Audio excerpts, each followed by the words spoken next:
Bentrovati.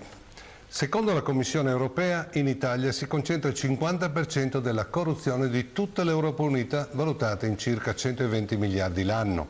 Secondo Transparency International, in questa classifica poco dignitosa, dietro a noi troviamo solo la Grecia, la Bulgaria e la Romania. Per capire quanto ci costa la corruzione, porto un solo esempio. 1 chilometro del TAV, il treno ad alta velocità, in Italia costa 61 milioni di euro, mentre in Giappone ne costa 9,8 e in Francia 10,2 milioni di euro. E questa differenza così abnorme dei costi non sono dovuti alla conformazione orografica dell'Italia, ma ai costi della corruzione. E questo gli italiani lo sanno. Secondo un sondaggio dell'Eurobarometro, il 97% dei cittadini ritiene che nel nostro paese la corruzione sia un fenomeno dilagante.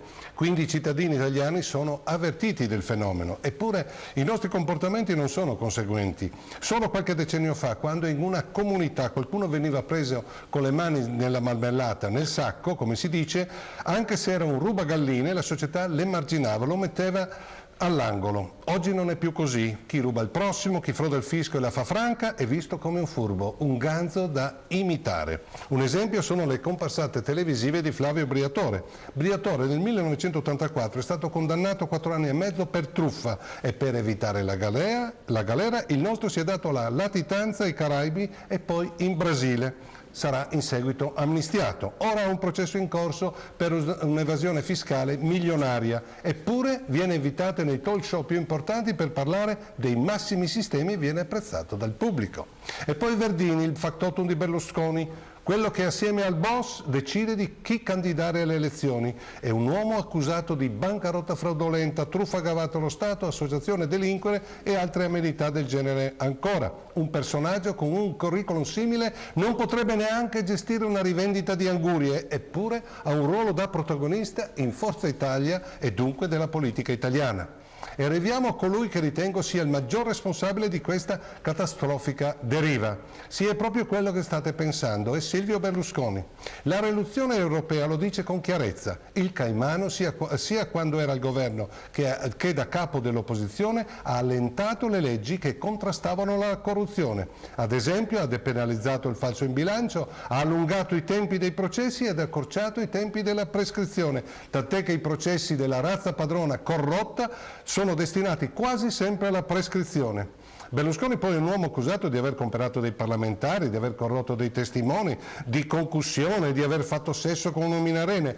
Ebbene, un personaggio politico con questo pedigree riesce tuttora a dettare i tempi della politica italiana grazie ad un impero mediatico che condiziona le coscienze dei cittadini più deboli, alla faccia di quei cretini che insistono col dire che l'antiberlusconismo non ha più senso visto che il Caimano non conta più nulla ed è stato pure cacciato dal Parlamento. A questi signori faccio notare solo che se un cittadino qualsiasi fosse stato condannato il 1° agosto scorso a 4 anni di carcere per aver frodato il fisco e quindi gli italiani, sicuramente non sarebbe ricevuto il Quirinale con i corazzieri scattanti sull'attenti, molto probabilmente sarebbe ospite delle patrie galere oppure ai domiciliari o ai servizi sociali da un bel po' di tempo. E sempre lui telefona durante un incontro di Forza Italia ad Aquileia e tutti, con in testa tondo, stanno in religioso silenzio ad ascoltare il delinquente che ha rubato agli italiani, interrotto da calorosi applausi ad ogni sua scemenza, fino alla standing ovation finale.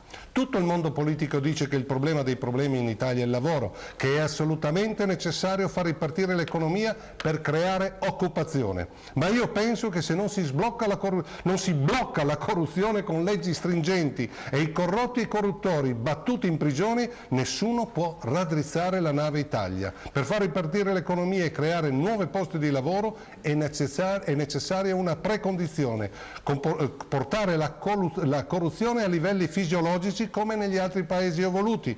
In caso contrario nessuno potrà salvarci dal fallimento. Purtroppo i segnali che arrivano da Renzi non sono positivi. Sembra che gli enormi problemi della giustizia siano una voce di poco peso nel suo programma di governo e specialmente la corruzione non pare sia in cima ai suoi pensieri. Per cui se queste sono le premesse sarà molto difficile per Renzi che Renzi porti a compimento quella rivoluzione etica, politica e sociale che dice di voler realizzare col suo nuovo governo per risolvere i gravi problemi che ci assillano. Senza dimenticare che senza una giustizia più giusta e che funzioni, pochissimi imprenditori stranieri verranno ad investire in Italia. Ci vediamo giovedì prossimo.